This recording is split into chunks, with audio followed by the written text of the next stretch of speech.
Dado el principio general de funcionamiento de un motor, donde un conductor que transporta corriente se coloca dentro de un campo magnético, experimenta una fuerza. En nuestro motor esta fuerza la representan la atracción que hay entre la bobina una vez que se le ha aplicado un voltaje y los imanes. Sin embargo, este efecto dura tan poco que es necesario realizar un switch automático que esté conectando y desconectando el voltaje, para que de este modo se genere un ciclo continuo y el motor nunca deje de girar debido a la acción de esta fuerza producida. Los materiales utilizados fueron una lata de aluminio, 4 imanes de neodimio, alambre de cobre calibre 31 y cable de cobre calibre 12 y 22, pedazos de madera, un popote, papel cascarón, una fuente de voltaje, una varilla metálica y un switch. Para poder construir la bobina se tuvieron que cortar 2 tapas de papel cascarón, las cuales se unieron mediante un palito de madera.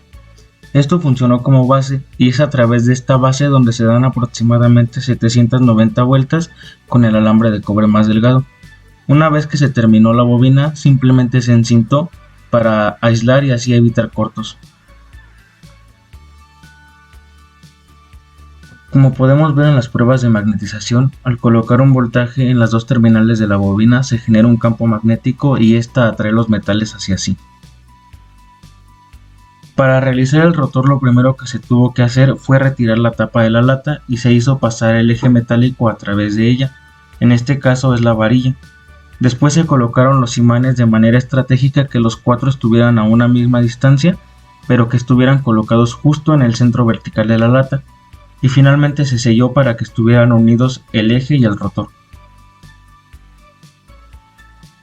Para poder construir los soportes se tuvieron que cortar pequeños pedazos de madera de cierto tamaño. Una vez realizado esto se les hizo un orificio y a través de este orificio se hicieron pasar pequeños pedazos de popote. Esto simplemente se realizó para facilitar el giro del eje. La realización del montaje implicó primero pegar uno de los soportes y hacer pasar el eje del rotor a través de su orificio. Después se pegó el otro soporte y se procura que el eje del rotor pase por su orificio. Es necesario mencionar que la bobina tiene que estar alineada con los imanes del rotor. En la construcción del switch automático se tuvieron que cortar 2 tiras de papel, las cuales tuvieron que enrollarse en el eje del rotor. Después se colocaron 4 alambres calibre 12, uno alineado con cada imán del rotor y se soldaron al eje. Se colocaron 3 tornillos, cada uno tiene un respectivo alambre que sirve como puente para la conducción. El primero sirve para realizar la acción de conmutación en conjunto con los pequeños alambres de cobre. El segundo está siempre en contacto con el eje del rotor. Y el tercero sirve para conectar la tierra con el switch manual.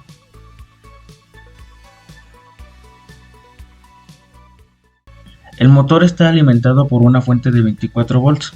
La parte positiva de la fuente se encuentra conectada al tornillo que va al eje del motor y la parte negativa se encuentra conectada al tornillo que posteriormente une al switch y finalmente a la bobina.